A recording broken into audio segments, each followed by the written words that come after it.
የሐዋርያት ቤተክርስቲያን አስተማሪዎች እግዚአብሔር ፐርሰን ነው ወይ ስትላቸው ፐርሰን አይደለም ይላሉ። እሺ ኢምፐርሰን ነው ወይ ስትላቸው ኢምፐርሰንም አይደለም ይላሉ።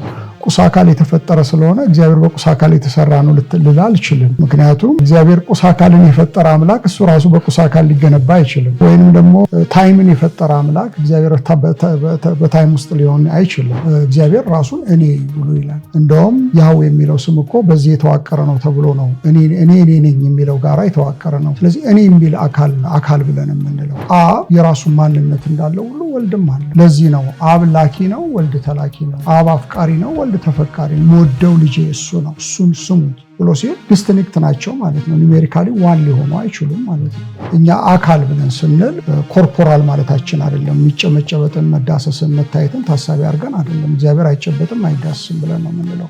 ኢየሱስ አብ ነው ይለዋል። ኒሜሪካሊ ልዩነት የላቸውም ይለዋል። ጥሩ ነው ብለህ ደግሞ ስታልፍ መልሰው ደግሞ አይደለም ኢየሱስ የሚባለው የአብ ስጋ ነው ይለዋል። አባት የሚለው ነገር እግዚአብሔር እንዴት አባት ብላችሁ ተጠሩታላችሁ ነው የሚለው። ለምን አንጠራውም ነው የምንለው። ጌታ እኮ ጥሩት አላለንም? እንዲህ ስትጸልዩ በሰማይ የምትኖር አባታችን ሆይ በሉ ተብለናል።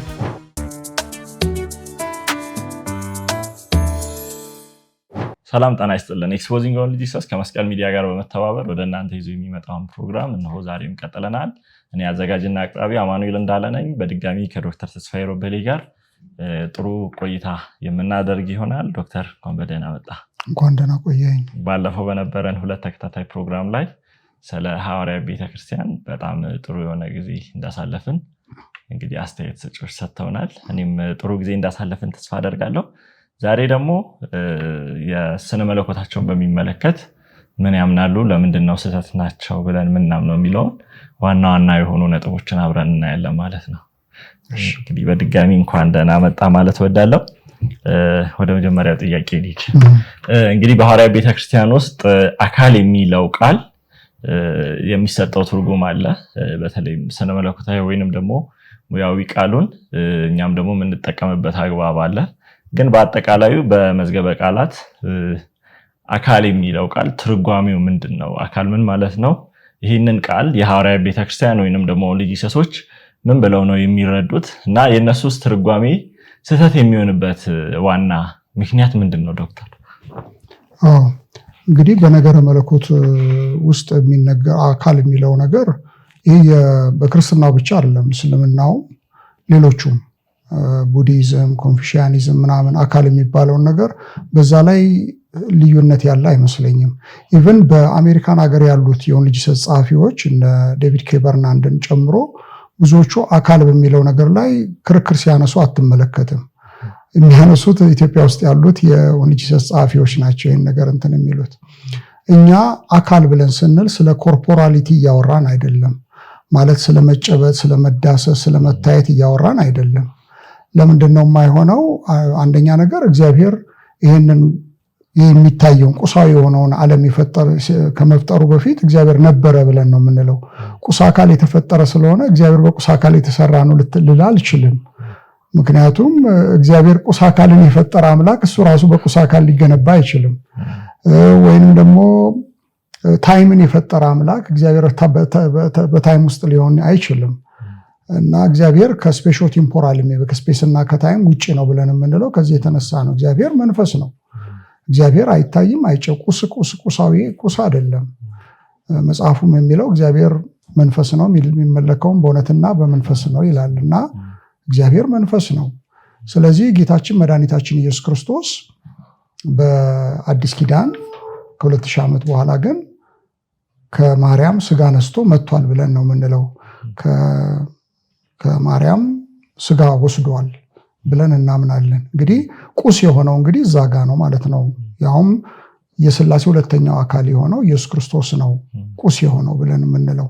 ስለዚህ አካል የሚለውን ነገር እኛ የምናደርገው ራሱን እኔ ብሎ የሚጠራ ነገርን ነው አካል ብለን የምንለው። እግዚአብሔር ራሱን እኔ ብሎ ይላል። እስራኤል በድሎኛል፣ እኔም በድሎኛል ይላል። እኔ ይላል እግዚአብሔር። እንደውም ያህዌ የሚለው ስም እኮ በዚህ የተዋቀረ ነው ተብሎ ነው እኔ ነኝ የሚለው ጋራ የተዋቀረ ነው። ስለዚህ እኔ የሚል አካል ነው አካል ብለን የምንለው። ስለዚህ ሁለት ነገር ነው። አንድ ነገር እንግዲህ ኢዘር ፐርሰን ነው ወይንም ደግሞ ኢምፐርሰን ነው። ሌላ መካከል ላይ ያለ ነገር የለም። ወይንም ፐርሰን ነው ፐርሰን ከሆነ ራሱን እኔ ብሎ ይጠራል። ወይም ስሜት፣ ፈቃድ፣ እውቀት ምናምን የምንላቸውን ነገሮች ያካትታል። ወይም ደግሞ ኢምፐርሰን ነው። ኢምፐርሰን ነው ካለን እኔ ሊል አይችልም። ራሱን እንደ ኤሌክትሪክ ኃይል እንደ ፀሐይ ኃይል ሊሆን ነው ማለት ነው። እንደሱ አይደለም። እግዚአብሔር ፈቃድ አለው። እግዚአብሔር እውቀት አለው፣ ኢንተለጀንስ አለው፣ ዊል አለው፣ ኢሞሽን አለው እንደሚባለው ማለት እነዚህ ነገር እንትን ይላል። አንዳንድ ኦርቶዶክሳውያን ጸሐፊዎች እንደሚቆመ አካል አለው ብለን ነው የምንለው። ግን አካል ስንል አሁን መጨበጥና መዳሰስን ታሳቢ አድርገን አይደለም። ቃሉን የምንቀምርበትን ነገር ነው ያጣ ነው። ስለዚህ አካል ብለን ወሰቡ። ብዙ ጊዜ አካል የሚለው ቁስን ወይም ኮርፖራሊቲን ለማሳየት ነው የሚውለው። ግን እንደዛ ለማለት አይደለም። እና እግዚአብሔር የቁስ አካል ቁሳቁስን የፈጠረ አምላክ ቁስ ሊሆን አይችልም። ለዚህ ነው በነገረ መለኮቱ ዓለም እግዚአብሔር አሴይቲ ነው የሚባለው። ለዚህ ነው ዩኒፋይድ ዋን ነው። ግን ምን ከቁስ ግን አይደለም። እግዚአብሔር በቁስም ልንመስለው አሁን አንዳንድ ጊዜ የሐዋርያት ቤተክርስቲያን ጸሐፊዎች ትንፋሽ አለው ምናምን ነገር ይላል። እግዚአብሔር ትንፋሽም የለውም ማለት ትንፋሽ አየርን የፈጠረ አምላክ እሱ ራሱ በአየር ዲፔንደንት ሊሆን አይችልም። አየር እንደናንተ ነሰሰሪ ኮንዲሽን ነው አይደለም ማለት ሰፊሽንት ኮንዲሽን ባይሆንም ነሰሰሪ ኮንዲሽን ነው መተንፈስ። እግዚአብሔር ግን ተንፍሶ ነው የሚኖረው ልትለኝ አትችልም። እግዚአብሔር ደግሞ ቁስ አካልም ሳምባም አለው ምናምን ልንልም አንችልም።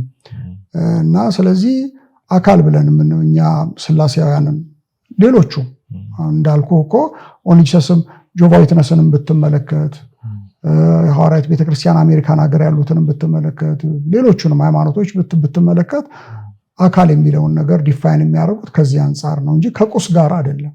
አሁን እነሱ ቁሳ ልክ አብ የሆነ ወንበር ላይ ተቀምጦ እንደዚህ የሳሉም ሰዎች አሉ። ልክ እንደዛ ይሁን አምላካቸው እንዲቁጭ ብሎ እንደዛ ሊሆን አይችልም። አንደኛ በሁሉ ቦታ የሚገኝን አምላክ በሆነ ወንበር ላይ ቁጭ እያደረክ ልታስቀምጠው አትችልም። ማለት ዩኒቨርሱን ሞልቶ ያለ አምላክ ኢቭን እንደውም ስፔስ እግዚአብሔር እኮ በሁሉ ቦታ ይገኛል ብለን ስንል ልክ ነው ስለፈጠረው ነው። አሁን የእግዚአብሔር ባህሪዎትን ለሁለት ከፍለውታል። አንደኛው አክሲደንሻል ፕሮፐርቲ እና ኤሰንሻል ፕሮፐርቲ ብለው ከፍለውታል። በነገር መለኮቱ ዓለም ይሄ በጣም በስፋት አለ። ኤሰንሻል ፕሮፐርቲ ነው የምንለው ነገር ፍጥረታቱን ከመፍጠሩ በፊት እግዚአብሔር የሆነው ነገር ነው። እሱ ኤሰንሻል ፕሮፐርቲ ነው። አክሲደንሻል ፕሮፐርቲ ደግሞ እግዚአብሔርን ከፍጥረቱ አንጻር ደግሞ ለምሳሌ በሁሉ ቦታ ይገኛል ስትል ቦታ ስለተፈጠረ ነው በሁሉ ቦታ ይገኛል ብለን የምትለው። ግን እሱ ቦታም ከመፈጠሩ በፊት ግን እግዚአብሔር አለ። አዎ፣ ግን አሁን ቦታ የተፈጠረ ነገር ነው። ግን በተፈጠሩት ነገሮች ቦታዎች ደግሞ ይገኛል እግዚአብሔር። ግን ከዛ በላይ ነው። ቦታ ራሱ እሱ ያለበት ቦታ እንትና አይገኝም ማለት ነው። እሱ ግን በሁሉ ቦታ የሚገኝ አምላክ ነው ብለን ነው የምናምነው። ስለዚህ ያንን ልክ አይደለም። ብዙ ጊዜ ያው የምንለው ነገር ነው። እንደዚህ አድርጋችሁ እግዚአብሔር ለምሳሌ በዙፋኑ ላይ ነው በአብ ቀኝ ተቀመጠ ምናምን እግዚአብሔር ቀኝና ግራ አለ ማለታችን አይደለም። የተምሳሌታዊ አነጋገር ነው፣ ዘይባዊ አነጋገር ነው፣ ፊገራቲቭ ስፒች ነው ብለን ነው የምንለው። እግዚአብሔር ቀኝ ይዛለች ምናምን ነገር የሚለው እግዚአብሔር ቀኝና ግራ አለው ማለት አይደለም። ግን እግዚአብሔር ሐሳቡን የገለጸልን እኛ በቀላሉ በምንረዳው ሁኔታ ነው። ስለዚህ ይህንን ነገር ግን ፊገራቲቭ ስፒች ነው ብለን ነው እንጂ የምንፈታው ቁማዊ ነው ብለን በቀጥታ ሊትራል ነው ብለን አንፈታውም። ስለዚህ በአጠቃላይ እኛ አካል ብለን ስንል መጨበጥን መዳሰስን ታሳቢ አድርገን አይደለም። እንደዛ ማለታችን አለ። በተለይ በስላሴ ትምህርተ ስላሴን በተመለከተ ስንነጋገር መጨበጥን መዳሰስን ታሳቢ አድርገን አይደለም የምንለው። በተረፈ ግን እነሱ አሁን ምንድነው እዚህ ሀገር ያሉ ጸሐፊዎቹ የሚሉት ነገር የሐዋርያት ቤተክርስቲያን አስተማሪዎች እግዚአብሔር ፐርሰን ነው ወይ ስትላቸው ፐርሰን አይደለም ይላሉ። ኦኬ እሺ ኢምፐርሰን ነው ወይ ስትላቸው ኢምፐርሰንም አይደለም ይሉሃል። እንግዲህ ምን እንበለው? ወይ ፐርሰን እንበለው ወይንም አንድ ነገር እንግዲህ ሊቪንግ ቲንግስ እና ነን ሊቪንግ ቲንግስ እንደሚባለው ማለት ነው። ወይንም ነው ወይንም አይደለም አይደለም። ህይወት ያለው ነው ወይ ህይወት የለውም ነው። ሌላ ሚዲየቲንግ ፖዚሽን የለም። ሌላ ሶስተኛ አማራጭ ልታቀርብልኝ አትችልም። እና አስቸጋሪ ነው። እንግዲህ መጽሐፉ ላይ እንዳልኩት ሞኝ እምቢ ብሎ ይረታል እንደሚባለው እነሱም አየህ በቃ ዝም ብለው እናት ሀገር ወይንም ሞት ብለው ነው ለማሸነፍ የሚሞክሩት። ይሄ ትክክል አይደለም። እና ምንድነው አሁን ለምሳሌ በእጅ ስልካችን ላይ እኮ ጉግል ማድረግ እንችላለን። ስታንፈርድ ኢንሳይክሎፒዲያ ፊሎሶፊ አለ፣ ሌሎችም ፊሎሶፊ እንትኖች አሉ። እነሱ በደንብ ነው የሚተነትኑ። ኢቨን እኮ ኤአይዎች አሉ፣ አሁን አርቲፊሻል ኢንቴሊጀንስ በስፋት አለ። እነሱ ላይ ፐርሰን በተለይ ትሪኒቴሪያን በሆነ ኮንሴፕት ውስጥ ፐርሰን እንዴት ነው ዲፋይን የሚደረገው ብትለው ያብራራልሃል። አንድም ሰው ቁስ አካልን ታሳቢ አድርጎ ፐርሰንን ያብራራ ሰው እኔ አላውቅም። በሲስተም በደርዛዊ ነገረ መለኮት መጽሐፍቶቻችን ሄደ ብትመለከት፣ በፍልስፍና የነገረ መለኮት ላይ ብትመለከት እና ጁሾችም እግዚአብሔር ፐርሰን ነው ብለው ያምናሉ። አይሁዶች ራሳቸው፣ እስላሞች ያምናሉ እግዚአብሔር ፐርሰን ነው ብለው። ግን ፐርሰን ነው ብለው ሲሉ ግን መጨበጥም መዳሰስ እነሱም ታሳቢ አድርገው አይደለም። ስለዚህ በዛ ላይ ምንም ልዩነት የለንም ልል ፈልጌ ነው። እና እንግዲህ እኔ ሌላው ቢቀር የኢትዮጵያ ውስጥ ያሉትን የእነሱን ጸሐፊዎች ያስተማሯቸው እነ ዴቪድ ኬ በርናንድ ነው። እንደው ሌላው ቢቀር እኮ ያንን መጽሐፍ የእነሱን መጽሐፍ እኮ ማንበብ በቂ ነው ብዬ ነው የምለው። እንግዲህ ማስተር ሰጠን ምናምን የሚባሉ ሰዎች እነሱ ናቸው አይደለም የሰጧቸው። ማስተርስ የሰጧቸው እዚህ ሀገር መጥተው ያስተማሯቸው ምናልባትም ዩፒሲአይ ነው አይደለም ቄስ ተክሌን የሚያጠመቀው። ግን እነሱ አባቱ እንግዲህ መንፈሳውያን አባቶቻቸው ምን እንደሚሉ ከነሱ መማር ያለባቸው ይመስለኛል በዚህ ጉዳይ ላይ። በትክክል አክቹዋሊ በአጠቃላይ ይሄ አካል የሚለውን ከቁስ ብለው ከመረዳታቸው የተነሳ ከመነሻው ከኛ ጋር የሚደረጉ ውይይቶች ቃሉን ስንጠቀም ከቃሉ በስተጀርባ ያለው ሐሳብ የተለያየ ስለሆነ መግባባት በጣም ያዳግታል። እኔ እሱን ነው ብዙ ጊዜ የምለው። እንዲህ ያላችሁ ነው ኦኬ ምን ማለታችሁ ነው ማለት ያስፈልጋል። ለቃላቶች ያሻንን ትርጉም መስጠት አንችልም አይደለ? ምክንያቱም ቃላቶች እኛ ብቻ ሳንሆን አጠቃላይ ሁሉም የሚግባባበት ስለሆነ ሁሉም በሚግባባበት መዝገበ ቃላዊ ትርጉሙ ምንድነው ምን ተብሎ ተተረጎመ የሚለው ነገር በጣም አስፈላጊ ይመስለኛል። ምናልባት ዶክተር እዚህ ላይ አንድ አካል የሚለውንም በእርግጥ አንድ ላይ እናነሳለን። ለምሳሌ አብ ወልድ መንፈስ ቅዱስ አንድ አካል ናቸው የሚል አሃዛዊ አንድነት አላቸው።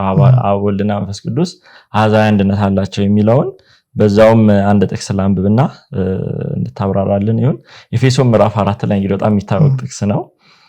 በመጠራታችሁ በአንድ ተስፋ እንደተጠራችሁ አንድ አካልና አንድ መንፈስ አለ ይላል። እና እንደውም እንደምታውቀው ከነሱ ጋር የሚደረገው ውይይት ይሄው እዚህ ጋር አንድ አካል ሚላለ ሶስት አካል ሚላለ አሳይ የሚል ኤግዛክት ወርድ የመጠየቅ ነውና ከዚህ ጥቅስ ጋር ተያይዞ ይሄው እዚህ ጋር አንድ አካል ይላል። አብ ወልድ መንፈስ ቅዱስ አንድ አካል ናቸው ወይንም ደግሞ አሃዛዊ አንድነት። ይሄኛውን ቃል በጣም ነው የወደድኩት በዚህ በአረንጓዴው መጽሐፍ ላይ። ይሄ እንዴት ይብራራል ዶክተር? እንግዲህ ይኸውልህ አሁን የነገረ መለኮት የአዲስ ኪዳን መጽሐፍት ሊቃውንት አካል እዛ ቦታ ላይ አሁን ኤፌሶን የጠቀስከው ምዕራፍ 4 ላይ ያለው ክፍል አንድ አካል አለ የተባለው ቤተክርስቲያን ነች። የክርስቶስ አካል የተባለችው እዛ ጋር። ስለዛ ስለ እግዚአብሔር አንድ አካል የተባለው እግዚአብሔር ሪፈር ለማድረግ አይደለም ጥቅም ላይ የዋለው። አካል የሚለው ቃል የሚያመለክተው ቤተክርስቲያንን ነው። የክርስቶስ አካል ነች ተብላለች ቤተክርስቲያን። ስለዚህ ከመነሻውም ስለ እግዚአብሔር አካል አይደለም ክፍሉ የሚናገረው፣ ስለ ቤተክርስቲያን ነው የሚናገረው። አካል የተባለችው ቤተክርስቲያን ነች እና አንደኛ ሮንግ ነው የምልህ እኔ። በዚህ መንገድ የፈታ የአዲስ ኪዳን የተለያዩ ኮመንታሪዎችን የትርጓሜ መጽሐፍትን ብትመለከት በዚህ መንገድ የፈታ ኮንቴክስቱም እሱን አይደለም የሚናገረው፣ ኮንቴክስቱን ሙሉን ብንመለከት።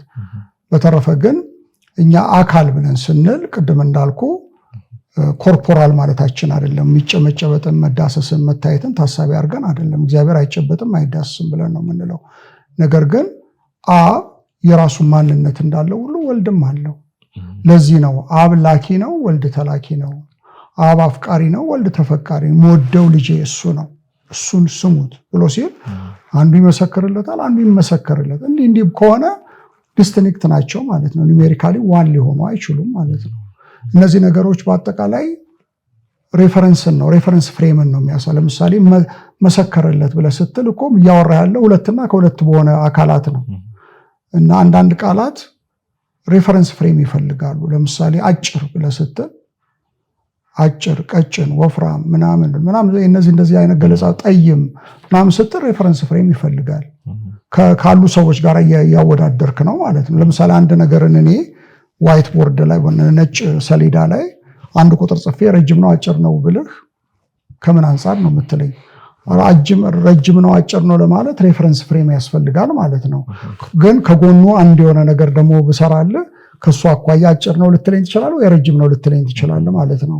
ስለዚህ አብና ወልድ የተለያየ ማንነት እንዳላቸው መጽሐፍ ቅዱሳችን ይናገራል።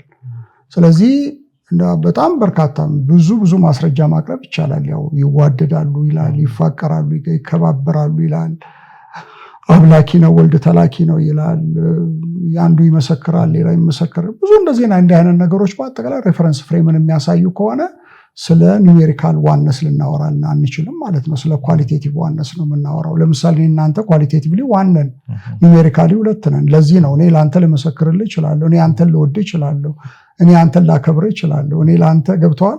ስለዚህ ኳሊቴቲቭ ዋነስ ነው እንጂ ኒውሜሪካል ዋነስ አይደለም ብለን የምንለው ለዚህ ነው። በጣም አሪፍ። በእርግጥ ይሄ የአካል ሶስትነት ላይ ያልን ያለ ነው። አብ እኔ ብሎ መናገር ይችላል። አብ እኔ ብሎ ሲናገር ከወልድም አንጻር እኔ ብሎ ሊናገር ይችላል። ልክ ወልድም እኔ ብሎ ከአብ አንጻር ቅድም ተዛምዳዊ የሆኑ ሐሳቦችን አንስታል። ለምሳሌ አብ ወልድን እንደሚወደው በግልጽ ይናገራል፣ ወልድም አብን እንደሚወደው በግልጽ ይናገራል። ስለዚህ መዋደድ የሚለውን ሐሳብ ካነሳን በኋላ ስለ ኑሜሪካል ዋነስ ልናወራ አንችልም። ኑሜሪካል አንድ ነገር ይዋደዳል አይባልም። በመሰረቱ ትክክል አይደለም። ላከ ከተባለ ተላኪ ካልን በፍጹም ስለ አንድ ኑሜሪካል ዋን የሆነ ነገር ላኪም ተላኪም ልንል አንችልም። ይሄ እሱ ብቻ ሳይሆን እኔ በጣም ከሚገርመኝ ሁኔታ ኢየሱስ አብን ለምሳሌ ዮሐንስ ወንጌል 17 ላይ አንተ አባት ሆይ ይላል። አቴታይም ራሱ አብ ከሆነ ራሱን ነው አንተ እያለ ያለው። ይሄ በጣም መጽሐፍ ቅዱስን ለመረዳት በጣም አስቸጋሪ ኢቭን ለቋንቋ ራሳችንን እንኳን አስቸጋሪ እያደረገን ይሄ ከቴዎሎጂያችን ተነስተን ምንግባባበትን ቋንቋ በጣም ዲፊካልት እናደርገዋለንና በጣም ቆንጆ ፕሮፐርቲ ላይ አንድ ነገር ልበል። አሁን ይኸውልህ ለምሳሌ ኢንትሪንሲክ እና ኤክስትሪንሲክ ፕሮፐርቲ የምንለው ነገር አለ በፍልስፍናው አካባቢ። ምንድነው ኢንትሪንሲክ ፕሮፐርቲ ማለት? ለምሳሌ አማኑኤል ቁመቱ 1 ሜትር ከ78 ነው ብዬ ብልህ ኢንትሪንሲክ ነው። አማኑኤል ግን ከተስፋዬ ይረዝማል ብዬ ብል ግን ኤክስትሪንሲክ ነው። ምን ማለት ነው? ኢንትሪንሲክ ማለት አንተን ባንተነትህ ዲፋይንስ አደርግ፣ እሱ ኢንትሪንሲክ የሚባለው ነው። ኤክስትሪንሲክ የሚባለው ግን ምንድነው? አንተን ከዙሪያ ካሉ ሰዎች ጋር ስንሳነጻጽር ከተስፋዬ ያጥራል፣ ከከበደ ያንሳል ምናምን ነገር ሲባል ግን እነሱ ኤክስትሪንሲክ ናቸው። በጣም የሚገርም ነገር በጣም በርካታ ቃላት በመጽሐፍ ቅዱስ ማለት በዕለት ተዕለት የምንግባባቸው ቃላት ኢንትሪንሲክ ኤክስትሪንሲክ ናቸው። አሁን ለምሳሌ ወፍራም ነው፣ ቀጭን ነው ምናምን ስትል እኮ ከሌላው ሰው ጋር እያነጻጸርከው ነው እየተናገርክ ያለው። ወፍራም ነው፣ ቀጭን። ለምሳሌ እኔ አንድ ገመድ አንስቼ የጥሩ ገመድ ነው ወይ ብዬ ብልህ ለምን ነው የምትለኝ? መኪና ለመጎተት ነው? ሹሩባ ማለት ሱሬ ለመስራት ነው? ምናምን ምንድነው? ለምንድነው ጥቅም? አንድ ድንጋይ ጥሩ ነው ወይ የሚባለው ነገር ከምን አንጻር ነው? ቤት ለመስራት ነው ወይ አስፋልት ለመስራት? ስለዚህ እነዚህ ነገሮችን አሁን ቀደም የምንላቸው በጣም በርካታ ይዋደዳሉ፣ ይፋቀራሉ፣ ይከባበራሉ፣ በእኔ እመኑ በእግዚአብሔርም ደግሞ እመኑ። እነዚህ ቃላት በአጠቃላይ ኢቭን መስተካከልን መቃማት አልቆጠረውም፣ ራሱን ባዶ አደረገ ምናምን ስንል እኮ ንጽጽርን ነው ታሳቢ አድርገን የምናወራው። ንጽጽር ብለን ካልን ሁለትና ከሁለት በላይ ነው ማለት ነው። ስለዚህ አንድ ሊሆን አይችልም ማለት ነው። ስለዚህ ያንን እኔ በዚህ መንገድም የፈታ እኮ ሊበራል ስኮላር የለም። አሁን አንዳንድ ነገሮች ክርስቲያኖች ብቻ አይደል ለቅዱሳት መጽሐፍትን የምናጠናው እንደምታውቀው ሊበራል የሚባሉ ለዘብተኛ አቋም ያላቸው ነገር መልኮት ሊቃውንት አሉ። እነሱም ይተነትናሉ እኮ። ግን የትኛውም ሰው እነሱ በፈታበት መንገድ የሚፈታ ሰው አናገኝም። ሊበራሎቹ እንኳን እንደዛ ማለት አይደለም ነው የሚሉ። ኮንሰርቫቲቮቹ ብቻ አይደለም ማለት የአይሁድ ነገር መልኮት ሰዎችን ብንመለከት ወይንም ደግሞ ሊበራሎቹን ብንመለከትም በዚህ መንገድ የሚፈታ ሰው የለም ልል ፈልጌ ነው። በዚህ መጽሐፍ ላይ አንድ በጣም ኢንተረስቲንግ የሆነ ሐሳብ አንስተ ነበር። ይሄ የማንነት ህግ የሚለውን አንስተ ነበርና እስቲ የማንነት ህግ ምንድነው የሚለውን ነገር የተወሰነና ይሄንን የማንነት ህግ ብለን ምንጠራው ደግሞ ከሐዋርያዊ ቤተክርስቲያን ከሚያስተምሩት ትምህርት ጋር ከነሱ አስተምሮ አንፃር ይሄ የማንነት ህግና እነሱ ጋር ያለው ተቃርኖ ምንድነው ዶክተር? በሜታፊዚክስ ትምህርት ውስጥ በእንግዲህ የፍልስፍና ክፍል የሆነ ሜታፊዚክስ የሚባል አለ። ስለ ቁስ አካል ወይንም ስለ ኑባር የሚያጠና ነገር አለ። ስለ ኑባር የሚያጠና ክፍል አለና እሱ ላይ አይደንቲቲ ሎ ኦፍ አይደንቲቲ የሚባል ነገር አለ። እንግዲህ ሁለት አይነት ነገር ነው። አንደኛው አይደንቲቲስ ብለን ስንል ኒውሜሪካል አይደንቲቲ አለ፣ ሌላ ኳሊቴቲቭ አይደንቲቲ የምንለው ነገር አለ። ኒውሜሪካል አይደንቲቲ እኔ አሃዛዊ አንድነት ብዬ በመጽሐፉ ላይ ያስተዋወቅኩት ማለት የተናገርኩት ሐሳብ ነው። ሌላው ኳሊቴቲቭ አይደንቲቲ የምንለው ባህሪዮታዊ የሆነ አንድነት ነው። ኳሊቴቲቭ አይደንቲቲ ምንድነው? አንድ ነገር ኳሊቴቲቭሊ አንድ ነው ሲባል ምን ነገር ሲያሟላ ነው? ወይንም ደግሞ ኒውሜሪካሊ አንድ ነው ሲባል ምን ሲያሟላ ነው የሚባለው ነገር ዲፋይን ተደርጓል። በፍልስፍናው በደንብ አድርገው ተንትነውታል። ለምሳሌ ኒውሜሪካል አንድ ነገር ዋን ነው ለማለት በቁጥር ደረጃ ወይንም ደግሞ አሃዛዊ አንድነት አለው ለማለት ቢያንስ 5 ነገሮችን ማሟላት አለበት። ስለ ኒውሜሪካል ዋንነስ ኒውሜሪካል ዋንነስ። ስለዚህ ትራንዚቲቪቲ የሚባላል፣ ሪፍሌክሲቪቲ የሚባላል፣ ሴሜትሪ አለ፣ ሰብስቲቲዩሽን አለ። 5ኛው ደግሞ ስፔሾ ቴምፖራል ኮንቲኒቲ የሚባል ነገሮች አሉ። እነዚህ ነገሮች ኳሊፋይ ሲደረጉ ነው አንድ ነገር ተሟልቷል የሚባለው። መጽሐፉ ላይ እነዚህ ምን ማለት ነው እያልኩኝ አንድ ባንድ እየወሰድኩኝ ለመተንተን ሞክሬያለሁ። በዚህ በአረንጓዴው መጽሐፍ ምናልባት ይህንን መጽሐፍ ፕሮሞት እናደርጋለን። ልክ ነው። ተመልካቾቻችን አሁን ከዶክተር ጋር እያወራን ያለንበት ሀሳብ በዚህ መጽሐፍ በደንብ ተብራርቷል እና ይህንን መጽሐፍ እንግዲህ በተለያዩ በዶክተር የፌስቡክ ፔጅም ቼክ ብታደርጉ በያላችሁበት ከተማ መጽሐፉን ከየት ማግኘት እንደምትችሉ መረጃ ታገኛላችሁ። ይበልጥኑ ደግሞ በዚህ በኮሜንት ሴክሽንም ከጻፋችሁልን እኛም ልናግዛችሁ እንችላለን። ይቅርታ ዶክተር ስላቋረጥኩ። እሺ ይቀጥል። ስለዚህ ኒውሜሪካል አይደንቲቲ ስንል 5 ነገሮችን ማሟላት አለባቸው ብለዋል። ይሄ ነገር በሂሳቡም አካባቢ ላይ እየተሰራበት ያለው ነገር ነው። ለምሳሌ አሁን ትራንዚቲቪቲ፣ ሪፍሌክሲቪቲ፣ ሴሜትሪ፣ ሰብስቲቱሽን እና ስፔሾ ቴምፖራል ኮንቲኒቲ የምንላቸው ነገሮች ምንድነው የሚባለው? ኮሚታቲቭ ፕሮፐርቲ፣ አሶሺዬቲቭ ፕሮፐርቲ እየተባለ በማትስ የተማርነው ነገር ነው። እሱን ነው እየተነተንኩ ያለው። ስለዚህ አብና ወልድ ኒውሜሪካሊ ዋን ነው ብለው ካሉ እነዚህ ነገሮች በሙሉ ሊኖሩ ማለት እነዚህ በአምስቱም መስፈርቶች ኳሊፋይ ማድረግ አለበት ማለት ነው። ግን እነሱ አይደለም። በጣም አሁን ችግሩ ምንድነው? ኒውሜሪካሊ ዋን ነው ይሉሃል። እሺ ብለህ ትላለህ። ከዛ ጥቅስ ይጠቅሱልሃል። ኢየሱስ አብ ነው ይሉሃል። ኒውሜሪካሊ አንድ ነው እያሉ ነው። ኦኬ ኢየሱስና አብ ኢየሱስና አብ አንድ ነው ወይንም ኢየሱስ አብ ነው ይሉሃል። ኒውሜሪካሊ ልዩነት የላቸውም ይሉሃል። ጥሩ ነው ብለህ ደግሞ ስታልፍ መልሰው ደግሞ አይደለም ኢየሱስ የሚባለው የአብ ስጋ ነው ይሉሃል። አብ ያደረበት ስጋ ነው፣ በውስጡ አብ ነው ያለው ብሎ ይላል። ቅድም አብ ነው ተብሎ ነበር ጥቅስ የተጠቀሰልህ። እኔና አብ አንድ ነን ተብሏል። የዘላለም አባት ተብሏል ምናምን ነገር። ኢየሱስ አብ ነው፣ ኢየሱስ አብ ነው፣ እኔና ኢየሱስ አብ ነው የሚባሉ ጥቅሶች ይነገራል። ዞር ተብሎ ደግሞ እንደ ቆላሴስ ምዕራፍ 2 ቁጥር 9 ላይ ደግሞ ስትሄድ ደግሞ አይደለም አብ የተሸፈነበት ስጋ ነው ይለዋል። ስለዚህ አብ ነው ብዬ ልመነው ኢየሱስ ክርስቶስን ወይስ የአብ ስጋ ነው ብዬ ልመነው ነው? እንዲህ አይነት ነገር አሁን እነዚህ 5 ነጥቦች የኒውሜሪካል ዋንነስን 5 ኔሰሰሪ እና ሰፊሸንት የሚባሉ ኮንዲሽኖች መሟላት አለባቸው። እና በጣም የሚገርም ነገር ለምሳሌ ስለ ኳሊቴቲቭ ዋንነስ ብናወራ አሁን እኛ የሆኑ ምስክሮችን የምንጠይቀው ጥያቄ አለ። የምንጠይቃቸው ጥያቄ ምንድነው? እኛ አብ የሆነው ወልድ ያልሆነው ወይንም አምላክን አምላክ የሚያደርገው ኔሰሰሪ እና ሰፊሸንት ኮንዲሽኖች በወልድ ላይ የማይታየው ምንድነው ብለን ነው የምንጠይቀው። ለምሳሌ ወልድ አብ የሚያሟላው ወልድ የማያሟላው ነገር ምንድነው ብለን እንጠይቃለን። ስለዚህ አብ የሚያሟላውን ነገር ሁሉ የሚያሟላ ከሆነ ኳሊቴቲቭሊ እኩል ናቸው ማለት ነው።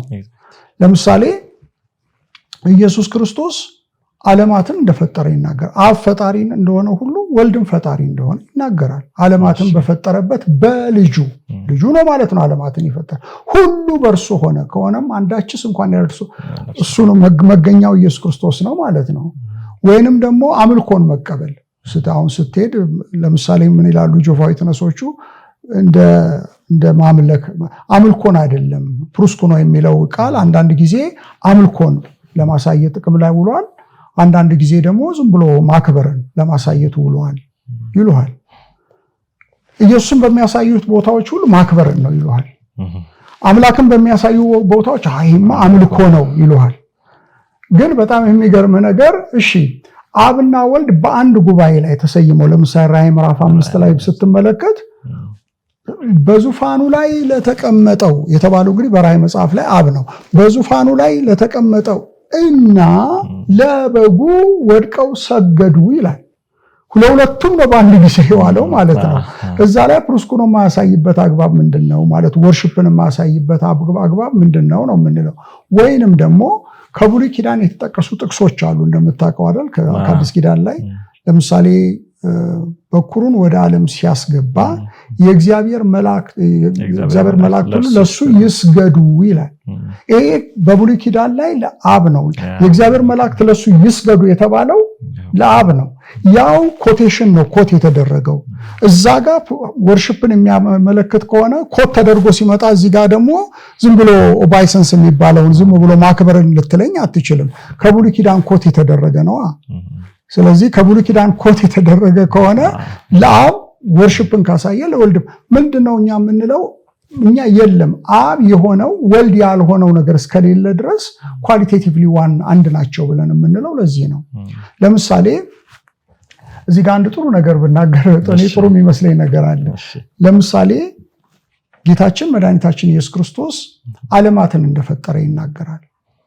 ቢግ ባንግ ኮስሞሎጂስቶቹ አሁን የሚሉት ነገር ምንድነው? ስፔሾ ቴምፖራል የሚባል ስፔስና ታይም የተቀነበበው ይሄ ዓለም ፈጣሪው ኢየሱስ ክርስቶስ እንደሆነ ይናገራል። ሁሉ በእርሱ ሆነ ይላል። ሁሉ ሆነ የምንለው ነገር ሁሉ በእርሱ ነው የሆነው። ስለዚህ ምን ማለት ነው? ስፔስም በሱ ነው የሆነው፣ ታይምም በሱ ነው የሆነው። ስፔስና ታይም በሱ ከሆነ እሱን ስፔስ ውስጥ ልከተው በስፔስ ዲፋይን ልታደርገው አትችልም፣ በታይም ውስጥም ልከተው አትችልም። አሁን አሪዮስ ምንድነው ያለው? እሱ ያልነበረበት ዘመን ነበረ ነው ያለው። እንዴት ይሆናል? ታይምን ፈጥሯል በሚለው ላይ የምንግባባ ከሆነ አሁን ጆቫ የተነሱቹ ሁሉ ነገር የፈጠረው ማን ነው ስትላቸው ኢየሱስ ነው ይለዋል። ሁሉን ነገር የሚለው ታይምን ይጨምራል አይጨምርም ነው? ይጨምራል። ሁሉ በእርሱ ነው የሆነው ካልን ታይምን ይጨምራል። ታይምን ከጨመረ እሱም በታይም ውስጥ ከተው ያልነበረበት ጊዜ ነበረ ልትለኛ አትችልም። ስለዚህ እኛ ዲፋይን ታይምን በሁለት መንገድ ነው ዲፋይን የምናደርገው። እግዚአብሔር ኢተርናል ነው ብለን ስንል፣ ዘላለማዊ ነው ብለን ስንል አንደኛው ቴምፖራል ቪው ነው። የቴምፖራል ምንድነው? አንደኛው ጊዜ ኖሮ ጊዜው መጨረሻና ማለቂያ መጀመሪያና መጨረሻ የሌለው የሚባለው ቪው ነው። ሁለተኛው ደግሞ ራሱ ታይም የሌለበት ማለት ነው። እግዚአብሔር እኛ ከፍጥረት በፊት ታይም በቃ የሌለ ታይም የለም ራሱ ብለን ነው የምንለው። ስለዚህ ታይም ከሌለ ክርስቶስ በነበር በዛን ዓለማትን በፈጠረ ስፔስን ታይም በፈጠረበት ጊዜ ታይም ሊኖር አይችልም። ምክንያቱም የተፈጠረ ነገር ነው ብለን ከተስማማን ማለት ነው። ሁሉ ነገር እሱ ከፈጠረ እኔ እንደውም ትልቁ አንድ ሙጉት አለኝ። አሁን በቅርቡ የሚወጣ አንድ መጽሐፍ አለኝ። ኢየሱስ ክርስቶስ እግዚእነ ወአምላክነ ወመድኃኒነ የሚል መጽሐፍ አለኝ እና እዛ ላይ በስፋት የሞገትኩት ይህንን ሐሳብ ነው። ክርስቶስ የዓለማት ፈጣሪ መሆኑን ይስማማሉ ጆቫ የተነሶቹ። ከተስማማችሁ ታይም ውስጥ ልትከቱት አይገባም ብዬ ነው የተከራከርኩት። እዛ ላይ ታይም እንደተፈጠረ መጽሐፉ ስለሚናገር ለምሳሌ ዘፍጥረት ላይ ሄደህ ስትመለከት ታይም እንደተፈጠረ መጀመሪያው ቀን ሁለተኛው ቀን ይላል። አንደኛው ቀን ሁለተኛው ቀን በሚልበት ጊዜ 24 ሰዓትን ታሳቢ አድርጎ ነው አይደለም የሚለው ሊቃውንትን ያከራክራሉ። እሱ አይደለም ዋናው ነገር። ግን ዞሮ ግን ታይም ጅማሮ እንዳለው ግን የመጀመሪያው ቀን የሚለው ሚሊዮን ዓመት ነው ትሪሊየን ዓመት ነው ምንድነው የሚባለው ነገር ሊያከራክር ይችላል። ግን ታይም መጀመሩን ግን ግልጽ ነው። ስለዚህ የዓለማት ፈጣሪ ከሆነ ክርስቶስ ስፔስና ታይም ደግሞ የተፈጠረ ነው ብለን የምንስማማ ከሆነ በመጽሐፍ ቅዱስም በሳይንሱም የምንስማማ ከሆነ እሱም በታይም ውስጥ ከተው ያልነበረበት ጊዜ ነበር ልትለኝ አትችልም ማለት ነው። ሰልፍ ዲፊቲንግ ነው፣ ሰልፍ ሬፈረንሻል ክሌም ነው ብለን የምንለው ከዚህ ራሱን በራሱ የሚባላ ራሱን በራሱ አንቆ የሚገድል ክሌም ነው ብለን የምንለው ለዚህ ነው። ስለዚህ ምንድነው ነሰሰሪ እና ሰፊሽንት ኮንዲሽን የምንለው ለኳሊቴቲቭ ፕሮፐርቲንም ለኒውሜሪካል አይደንቲቲም አለ። አንድ ነገር ኒውሜሪካሊ አንድ ነው ስትል መስፈርቶች አሉ። ኳሊቴቲቭሊም አንድ ነው ስትል ደግሞ መስፈርቶች አሉ። እነሱን በዚህ መጽሐፍ ላይ በደንብ አድርጌ ዲፋይን ለማድረግ ሞክሬ፣ በተለይ ደግሞ ኒውሜሪካል ዋነስን፣ ምክንያቱም የወንድችሶቹ ችግር የኒውሜሪካል ዋነስ ችግር ስለሆነ ማለት ነው። እሱም በትክክል ለመተንተን ነው የሞከርኩት እና በዚህ አንጻር ስታየው የተምታታ ነው። አሁን ከመጽሐፍ ቅዱስ ጋር ትምህርታቸው ይጣጣማል አይጣጣልም፣ እሱ ቅንጦት ነው፣ እሱ ሌላ ነገር ነው። ግን በአንድ ቦታ ያሉህ ነገር በሌላ ቦታ ላይ ኒውሜሪካሊ ዋናው ይሉሃል፣ መልሰው ስጋ ነው፣ አብ የተለጠፈበት ስጋ ነው፣ አብ የተጠቀለለበት ቱታ ነው ምናምን ነገር ደግሞ ይሉሃል። ሊሆን አይችልም ማለት እኔ ልብሴና እኔ አንድ ልንሆን ኒውሜሪካሊ ዋን ልንሆን አንችልም ኒውሜሪካሊ።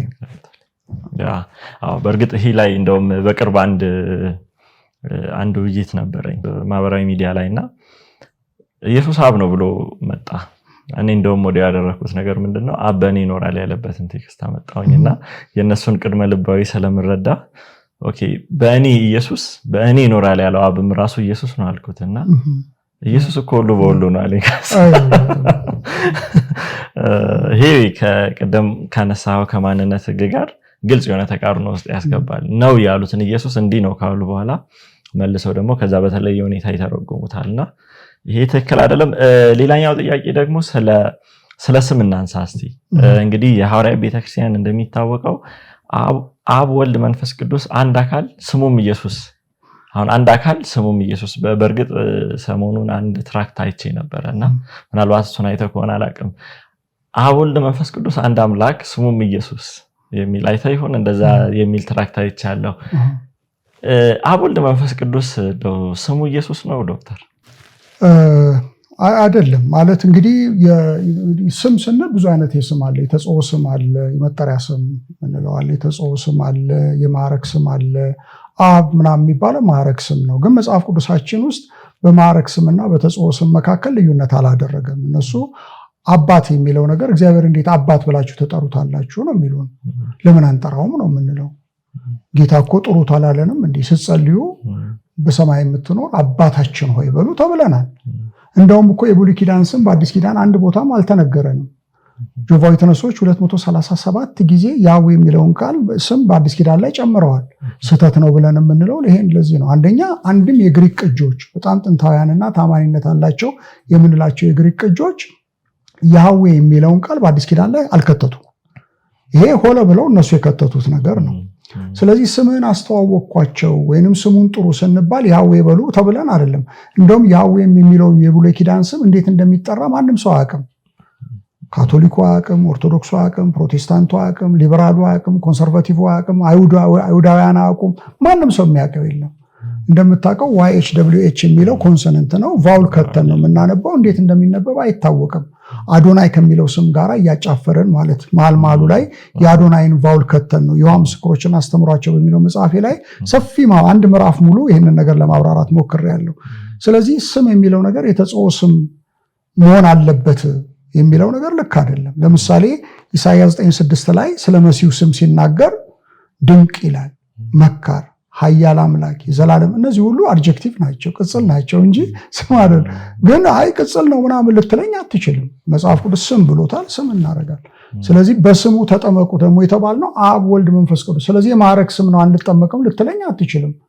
ጌታ ተጠመቁ ካለ መጠመቅ ነው። አይ አይደለም የተጽኦ ስም መሆን አለበት የሚለው ክርክር ልክ አይደለም።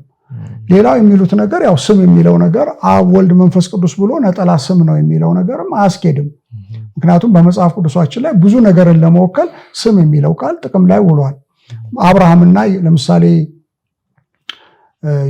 ዘፍጥረት 48 ቁጥር 6 እና ቁጥር 16 ላይ ሄደው ሊያዩት ይችላሉ። ቁጥር 6 እና ቁጥር 16 ላይ ምን ይላል? አብርሃምና ይስሐቅ ብሎ ስም ይላል።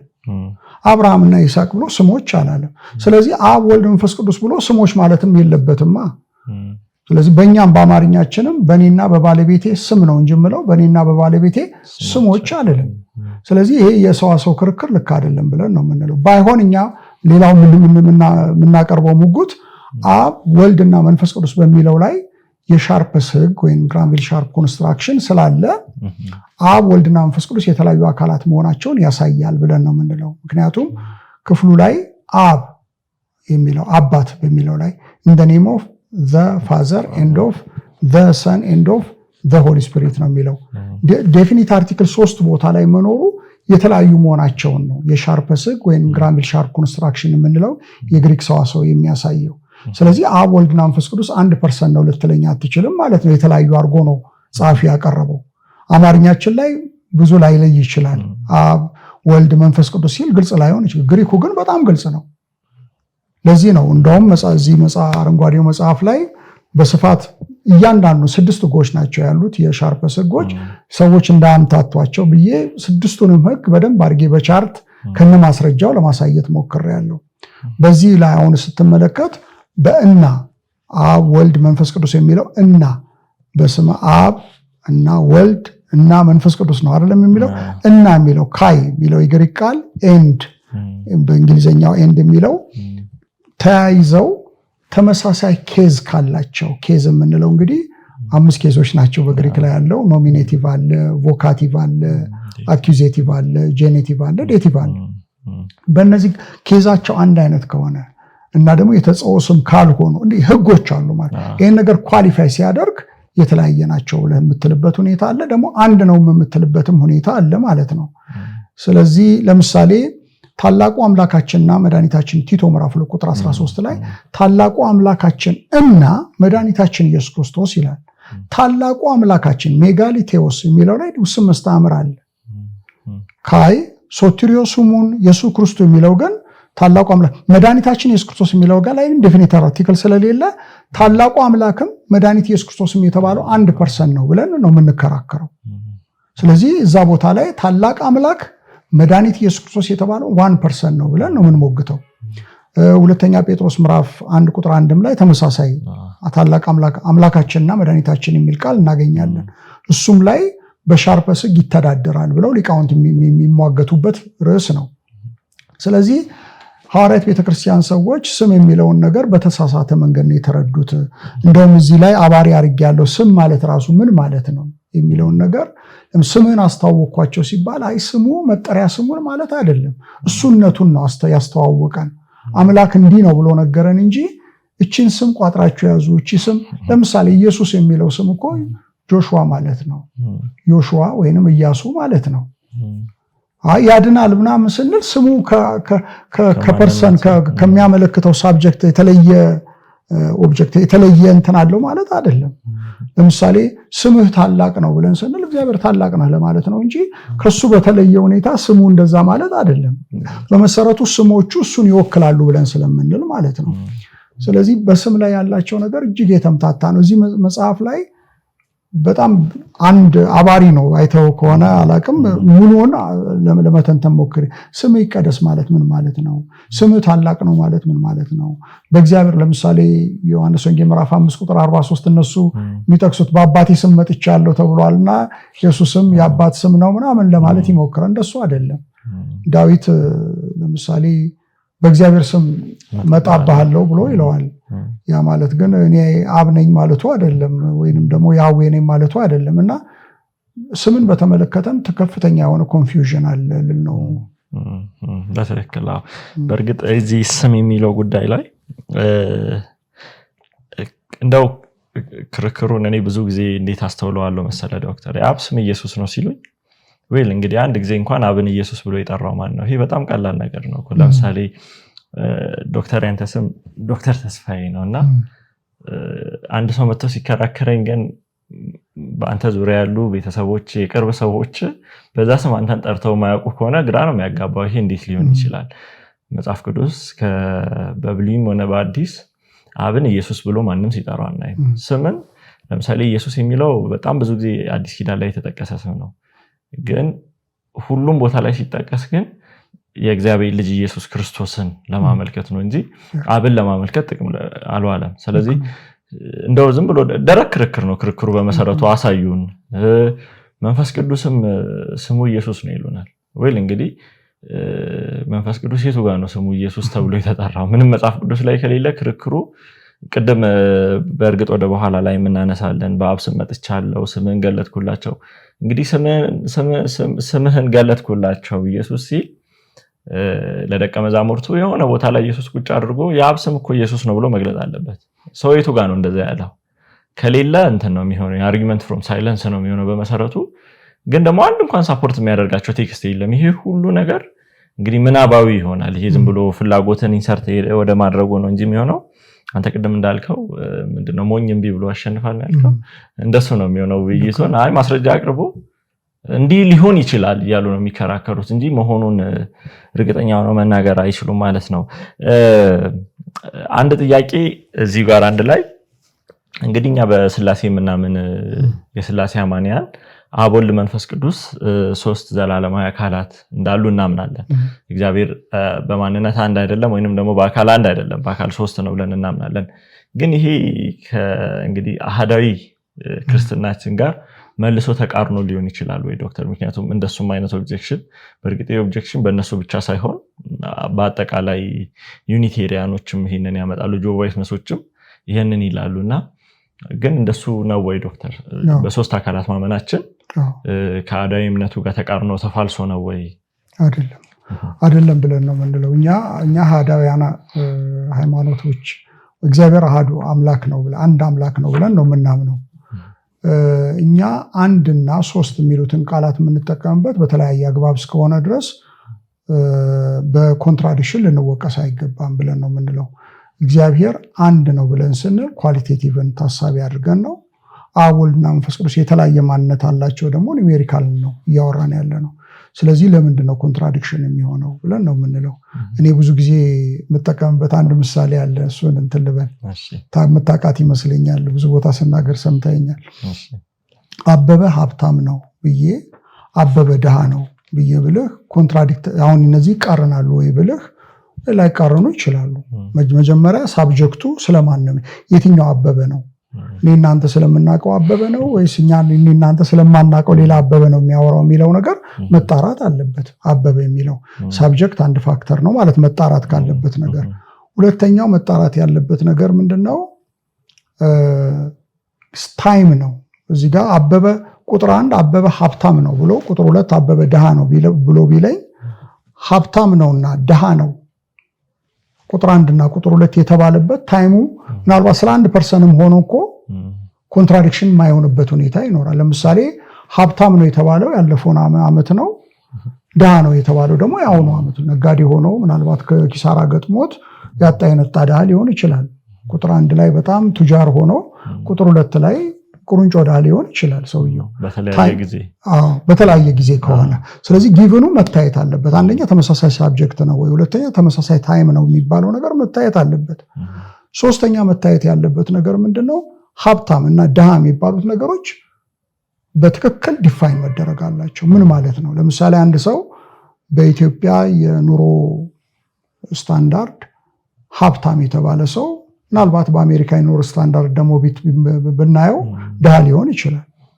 ስለዚህ ሀብታምና ድሃ በትክክል ዲፋይን መደረግ አለባቸው። ምን ማለት ነው? ሀብታም ስንለው የቱ ጋር ሲደርስ ነው? በጣም ቅጫን ዲፋይን መደረግ አለበት። ድሃ ስንለው ደግሞ ምን ኳሊፋይ። ስለዚህ እንግዲህ ቁጥር 1 እና ቁጥር 2 አሁን ይቃረናሉ አይቃረኑም ብለን ለማለት ምንድነው ማድረግ ያለብን ማለት ነው? ሳብጀክቱ መጣራት አለበት፣ ታይሙ መጣራት አለበት። እዛ ጋር የተጠቀምናቸው ቮካብለሪዎች እንዴት ነው ዲፋይን የሚደረጉት? ምናልባት አንዱ ፊገራቲቭሊ ነው ዲፋይን ያደረኩት ሊል ይችላል፣ ሌላው ሊተራል ነው ሊል ይችላል፣ ሌላው ደግሞ ሃይፐርቦሊክ ነው ሊል ይችላል፣ የተለያየ ነገር ሊለው ይችላል። ገብቷል? ስለዚህ እነዚህ ነገሮች በትክክል ዲፋይን መደረግ አለባቸው። አንድ ነገር ኮንትራዲክሽን ነው አይደለም ብለን ከማለታችን በፊት ማለት ነው። ስለዚህ እኛ እግዚአብሔር ብለን ስንል ኳሊቴቲቭ ነው እያወራን ያለ ነው። አንድ ነው። ለምሳሌ እኔ እናንተ አንድ የሚያደርገን ነገር አለ፣ ሁለት የሚያደርገን ነገር አለ። እኔ እናንተ አንድ ነው የሚያደርገን ነገር ኳሊቴቲቭሊ አንድ ነን። አንተም ሆሞሳፒያንስ ሰው ነህ፣ እኔም ደግሞ ሆሞሳፒያንስ ሰው ነኝ። እኔ ገሚሰ ሰው አይደለሁም፣ አንተ ሱፐር ሂውማንም አይደለም። አንተ ሰው የሚለውን ነገር ነሰሰሪና ሰፊሽንት ኮንዲሽኖች ሁሉ እንደምታሟላው ሁሉ እኔም አሟላለሁ። ያ ማለት ግን እናንተ አንድ ነን ማለት አለ። ኒሜሪካሊ እኔ ነኝ፣ አንተ ደግሞ አንተ ነህ። ስለዚህ ኒሜሪካል ዋንነስ የምንለው ነገር አለ፣ እንግዲህ ኳሊቴቲቭ ዋንነስ የምንለው ነገር አለ። ስለዚህ እግዚአብሔር ብለን ስንል ስለ ኳሊቲ፣ ስለ ኦንቶሎጂ፣ ስለ ሜታፊዚክስ እያወራን ስለሆነ አንድ ነው ብለን የምንለው ንባሬው እግዚአብሔር አንድ ነው። አብ በሁሉ ቦታ ይገኛል፣ ወልድ በሁሉ ቦታ ይገኛል፣ መንፈስ ቅዱስ በሁሉ ቦታ። አብ ሁሉን ያውቃል፣ ወልድ ሁሉን ያውቃል። እንደዚህ እያለን ኳሊፋይ። ስለዚህ አንድ የሚለው ነገር ባህሪዎትን ታሳቢ ያደረገ ነው። ሶስት የሚለው ነገር ደግሞ ኒሜሪካል ታሳቢ ያደረገ ነው። ስለዚህ ኮንትራዲክሽኑ ለምንድን ነው የሚሆነው?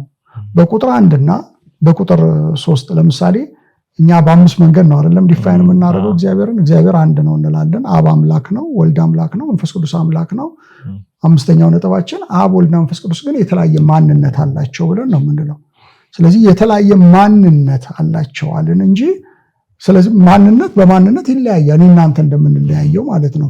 ይለያይ ግን ያ ማለት ግን ኳሊቴቲቭሊ ሶስት ናቸው ማለት ግን አይደለም። እኛ ትሪቲስቶች አይደለንም፣ ሞኖቲስቶች ነን የምንሆነው ከዚህ አግባብ ነው።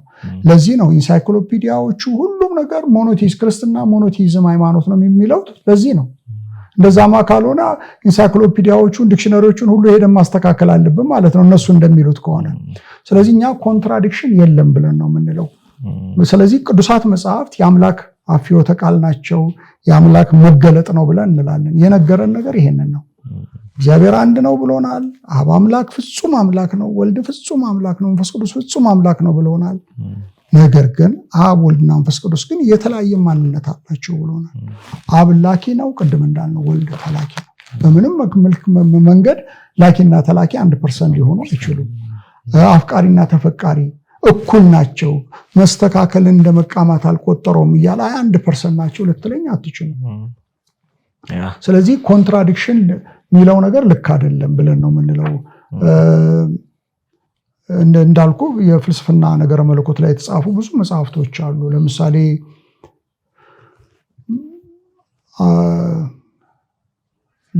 አንድ መጽሐፍ አለ፣ ፊሎሶፊካል ቴዎሎጂ ላይ የተሰራ ኦክስፎርድ ዩኒቨርሲቲ የታተመ መጽሐፍ አለ። ቶማስ ፍሊንት እና ማይክል ሬይ ይመስሉኛል የሰሩ ትልቅ ኤዲተሮች ናቸው እና በጣም በርካታ ሰዎች ኮንትሪቢዩት ያደረጉት ወደ 900 ምናምን ገጽ ያለው የፍልስፍና የነገረ መለኮት መጽሐፍ አለ ኦክስፎርድ ዩኒቨርሲቲ የታተመ። እሱም ቢያዩት። ሌሎች ደግሞ ቶማስ ቢ ሞሪስ የሚባል ዘ ሎጂክ ኦፍ ጋድ ኢንካርኔት የሚል መጽሐፍ አለው። ትንሽ ቴክኒካል መጽሐፍ ነው። ሎጂክ፣ ሞዳል ሎጂክ፣ ሲምቦሊክ ሎጂክ ምናምን ማወቅ ትንሽ የሚፈልግ ነገር ነው። አሉ በጣም ጥሩ ስራዎች አሉ። አሁን በቅርቡ ዊሊያም ሌን ክሬግ የሰራው ጋድስ አትሪቢዩት ላይ የሰራው ትሪኒቲ ላይ የሰራው መጽሐፍ አለ። እሱንም ቢመለከቱ። ሌላው ዊሊያም ሌን ክሬግ ከጄፒ ሞርላንድ ጋር ያሳተመው አንድ መጽሐፍ አለ፣ ፊሎሶፊካል ፋውንዴሽን ፎር ክርስቲያን ወርልድ ቪው የሚል መጽሐፍ አለ። እሱንም ቢመለከቱት። እነዚህ መጽሐፍቶች በትክክል ነው የሚተነትኑት፣ በጥሩ ሁኔታ ነው። ሌላው ብራያን ሌፍቶ የሚባል ሰው አለ፣ በፊት ኦክስፎርድ የነበረ አሁን ራትገርስ ይመስለኛል የሚያስተምረው። እሱም መጽሐፍ አለ። ሌላው የኦክስፎርዱ ፈላስፋ ሪቻርድ ስዊንበርን የጻፈው መጽሐፍ አለ። እነዚህን ሁሉ ስለ ትሪኒቲ በጣም ሰፊ አተታዎች ቀርበዋል እና ሁሉም የተከራከሩት ግን ኮንትራዲክሽን ነው ልትሉን አትችሉም። አምላክ ራሱን የገለጸልን በዚህ መንገድ ነው። ስለዚህ ኮንትራዲክሽን ነው ከተባለ የሎጂክ ጥያቄ ነው፣ በሎጂክ ነው የምናየው ማለት ነው። ስለዚህ እንደምታውቀው ነው የሎጂክ መጽሐፍ ጽፍ ያለው ሎጂክን ማስተምራለው። ሎጂሻኖቹም ኮንትራዲክሽን የለም ብለው ነው የሚሉት እና ስለዚህ ኮንትራዲክሽን አለ ብለው ካሉ እንግዲህ እኛ አላነበብንም። አንተም ያነበብክ አይመስለኝም፣ እኔም አላነበብኩኝም። ዝም ብሎ ቅራኔ ያለ ነው እንግዲህ ዝም ብሎ በመደጋገም ነው እንግዲህ። ውሸት ሲደጋገም እውነት ይሆናል እንደሚባለው እውነት ሊያደርጉት ይሞክራሉ በመደጋገም፣ ግን እውነት ሊሆን አይችልም። ውሸት ሁል ጊዜ ውሸት ነው፣ ጊዜ ቦታና ሁኔታ ሳይቀይረው ማለት ነው። ጥሩ ቆይታ እያደረግን ነው ዶክተር። አንድ ጥያቄ ምናልባት የዚህኛውን ክፍል አንዳችንን ለማገባደድ ያክል ሁለት ጥያቄዎችን አንድ ላይ አስከትዬ በመጠየቅ እንትን ልበል። እንግዲህ እኛ እስካሁንም እያየን እንደሆነ በማንነት ደረጃ አብ ወልድን አይደለም፣ ወልድም አብን አይደለም፣ ወይንም ደግሞ በአብ ወልድና በመንፈስ ቅዱስ መካከል የማንነት ኮንፍሊክት የለም፣ ወይንም ደግሞ አንዱን አይደሉም እንላለን። ከዚህ የተነሳ ኢየሱስ አብ አይደለም እንላለን። እዚህ ጋር ግን ወዲያው የሚያመጡት ነገር ኦኬ ኢየሱስ አብ አይደለም የምትሉ ከሆነ ኢየሱስ አምላክ አይደለም እያላችሁ ነው የሚል ነገር ያነሳሉና ይሄን እንዳንተ እንዴት ታየዋለህ? ይሄ ኮንፊውዥኑ የአይደንቲቲ እና የፕሬዲኬሽን ኮንፊውዥን ይባላል። አይደንቲቲ እና ፕሬዲኬሽን የተለያየ ነገር ነው። ኢየሱስ አምላክ ነው ብለን ስንል እያወራን ያለ ነው ስለ ፕሬዲኬሽን ነው። አምላክ የሆነ አትሪቢዩት አለው እያለን ነው። ስለዚህ ፕሬዲኬሽን ነው ማለት ነው። ግን አብና ወልድ ግን የተለያየ ማንነት አላቸው። ስለዚህ አይደንቲቲ ግን ይለያያሉ ማለት ነው። ፕሬዲኬሽኑ ነው አምላክ ብለን ያልነው። ለምሳሌ እኔ እንትን ላይ ሰሌዳ ላይ ቢሆን አንዳንድ እየጻፍኩኝ ለምሳሌ ማሳየው ነገር ነበረ። ኢፍ ኤ ዘን ቢ፣ ኢፍ ቢ ዘን ሲ፣ ዴርፎር ኢፍ ኤ ዘን ሲ ማለት ነው። አሁን ዝም ብለን ኤን ለሚለውን አብ እያለ እንዲያርገን ብናመጣው አንዳንዶች እንደዛ ብለው ሲሟገቱ አይቻለሁ። ግን ይሄ የቅድም የአይደንቲቲ እና የፕሬዲኬሽን ኮንፊውዥን የተፈጠረው ልፈልጌ ነው። ለምሳሌ ማቴዎስ ሰው ነው፣ ማርቆስ ሰው ነው፣ ሉቃስ ሰው ነው። ስለዚህ 3 ሰዎች ናቸው እላለሁ። እንዲህ ብለህ ማለት ከቻልክማ ቅድሙን አሁን ኢፍ ኤ ዘን ቢ ምናምን ያልኩም በሌላ መንገድ ነው ያመጣሁት። አሁን ማቴዎስ ሰው ነው፣ ማርቆስ ሰው ነው፣ ሉቃስ ሰው ነው። ስለዚህ ማቴዎስ ማርቆስና ሉቃስ 3 ሰዎች ናቸው እላለሁ። ይቻላል፣ ጥሩ ነው። ስለዚህ እንደዛ ከሆነ አብ አምላክ ነው፣ ወልድ አምላክ ነው፣ መንፈስ ቅዱስ አምላክ ነው፣ 3 አማልክት ናቸው የማይባልበት ምክንያት ምንድነው ነው? ይሄ ልክ አይደለም ነው የምንለው። ተመልከት እዚህ ጋር ማቴዎስ ሰው ነው ብለን ስንል ስለ አይደንቲቲ አይደለም እየተናገረ፣ ስለ ፕሪዲኬሽን ነው እየተናገረ። ማቴዎስ የሚባለው ሰው የሚለውን ነገር ኳሊፋይ ያደርጋል ነው። ማርቆስም ሰው የሚለውን ኳሊፋይ ያደርጋል፣ ሉቃስም ሰው የሚለውን ነገር ያደርጋል ማለት ነው። ያ ማለት ግን ሶስቱ ሰዎች ናቸው ስንል ስለ ፐርሰናሊቲ ነው እያወራን። እዚህ ጋር ስለ ፕሪዲኬሽን ተናግረን እዚህ ጋር ግን አይደንቲቲ እየተናገር፣ እንደዛ አይነት ኮንፊውዥን ነው የሚፈጠረው። እኛ አይደንቲቲ እና ፕሪዲኬሽንን በትክክል ለዩ ነው የምንለው እና ባለፈው ጊዜ አንድ አውደ ጥናት ላይ በጣም ይሄን ነገር በጣም በስፋት ለመተንተን ሞክሬ ነበረ። ምናልባት ኖረህበት ከሆነ አላውቅምና በደንብ አድርገን ከሎጂኩ አንጻር እንዴት ነው የምንመለከተው ሃይፖቴቲካል ሲሎጂዝም የሚባለውን አንጥተን በደንብ አድርገን ለማየት ሞክረን ነበርና እኔ እንግዲህ እስከማውቀው ድረስ አንድም ምሁር እኔ እንግዲህ እስከማውቀው ማለት ሊኖር ይችላል፣ ግን እስከማውቀው ድረስ በስላሴ በሚባለው ትምህርት ውስጥ ኮንትራዲክሽን አለ ብሎ የተከራከረ ሰው እኔ አላቅም ልል ፈልጌ ነው። ኮንትራዲክሽን የለም ብለን ነው እኛ የምናምነው። ኮንትራዲክሽን አለ ብለው ካሉ እንግዲህ ኮንትራዲክሽን አለ የሚሉትን ነገር ማሳየት ያለባቸው እነሱ ናቸው። ቅዱሳት መጽሐፍት የተገለጠልን ነገር ይሄ ነው። ኳሊቴቲቭሊ አንድ አምላክ ነው ያለው፣ ግን በማንነት ደረጃ ከሆነ ካየን ደግሞ አብ ወልድ አይደለም፣ ወልድ መንፈስ ቅዱስ አይደለም፣ መንፈስ ቅዱስም ደግሞ አብ አይደለም ብለን ነው የምናምነው። በትክክል እርግጥ ይህንን ጥያቄ ሲጠይቁን ወይ ደግሞ ይህንን ጥያቄ እኔ ሲያጋጥመኝ ብዙ ጊዜ ምንድነው ኢየሱስ አምላክ መሆኑን መጽሐፍ ቅዱስ ያስተምራል፣ እሱ ምናምነው ነገር ነው። ግን እስቲ እዛው ጋር አምላክ ያለበትን ቦታ እንደ ፕሪኮንዲሽን አብ ስለሆነ ነው የሚለውን ደግሞ እናንተም ፕሩፍ አድርጉልኝ መላቸው አጋጣሚ አለ። ምክንያቱም እንደ ቅድመ ሁኔታ እየመጣ ነው። ኢየሱስ አብ አይደለም ካላችሁ ኦኬ፣ አይ አምላክ አይደለም ከሆነ ስለዚህ ኢየሱስ አምላክ ለመሆኑ አብ መሆን ነሰሰሪ ኮንዲሽን ከሆነ ወይ ደግሞ ሰፊሸንት ኮንዲሽን አክቹዋሊ በዚህ እንትን ከሆነ ስለዚህ እሱን ፕሩፍ አድርጉልኝ። የቱ ጋር ነው መጽሐፍ ቅዱስ ቅድም ያነሳናቸው በግራንቪል ህግም በሻርፐስ ህግም የቲቶንም የሁለተኛ ጴጥሮስንም የተለያዩ ቦታዎችን አምጥተናልና ኢየሱስ አምላክ መሆኑ ምንም የሚያጠያይቅ አይደለም። ግን እዛ ቦታ ላይ በፍጹም አብ መሆኑን ፕሩፍ ሊያደርጉልን አይችሉም። መጽሐፍ ቅዱስ ኳሊቴቲቭሊ ኢየሱስን አምላክ ይለዋል፣ ግን ከጌታችን ከኢየሱስ ክርስቶስ አምላክና አባት ጋር ግን መልሶ ግን ግራ ያጋባንም ግልጽ ስለሚያስቀምጥ በዚህ መልኩ ነው እንተምለው። ምናልባት እዚህ ጋር አንድ ነገር ልበል። ለምሳሌ አሁን ብዙ ጊዜ የሚጠቀሰው ዮሐንስ 1:1 ነው እና አሁን እሱ ላይ ግልጽ ነው እኛ የምንለው ነገር። እዛ ጋር 2 ቴዎስ የሚል ቃል አለ በዮሐንስ 1:1 ላይ። መጀመሪያ ቃል ነበር፣ ቃልም በእግዚአብሔር ዘንድ ነበር፣ በእግዚአብሔር ዘንድ ነበረ፣ እግዚአብሔር ነበረ ደግሞ ይለናል። 2 ጊዜ እግዚአብሔር አለ ማለት ነው። በመጀመሪያው ቴዎስ ላይ ዴፊኒት አርቲክል አለ፣ ሁለተኛው ቴዎስ ላይ ግን ዴፊኒት አርቲክል የለም። እኛ የምንለው ነገር ምንድነው? ያው ዴፊኒት አርቲክል ላይ የመጀመሪያው ቴዎስ ላይ ዴፊኒት አርቲክል ላይ እንዳለ ሁሉ ሁለተኛው ቴዎስ ላይ ዴፊኒት አርቲክል ቢኖር ኖሮ አብ ራሱ ነበር ወልድ ሆኖ ዞሮ የመጣው ብለን ነበር የምንለው። ይሄንን ለምሳሌ መሪ ሃሪስ የሚባል ጂሰስ አስ አ ጋድ የሚል መጽሐፍ አለው። እሱ በጣም ሰፊ ትንተና አቅርበዋል። ምናልባት የመጽሐፉ ግማሽ አካል የሚሆነው ዮሐንስ 1:1 ነው። እሱን እኔ ግሪክ በተለይ ለተማሩ ሰዎች እሱን ነው እንትን የምለው። እዛ ቦታ ለያይቶ ነው ያስቀምጣቸው።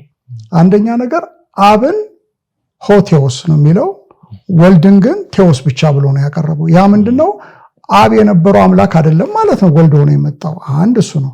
ሁለተኛው ዮሐንስ 1:1 ላይ ቃል ከእግዚአብሔር ጋር አብሮ ነበረ ነው የተባለው። ፕሮስ ፕላስ አኪዩዜቲቭ ነው።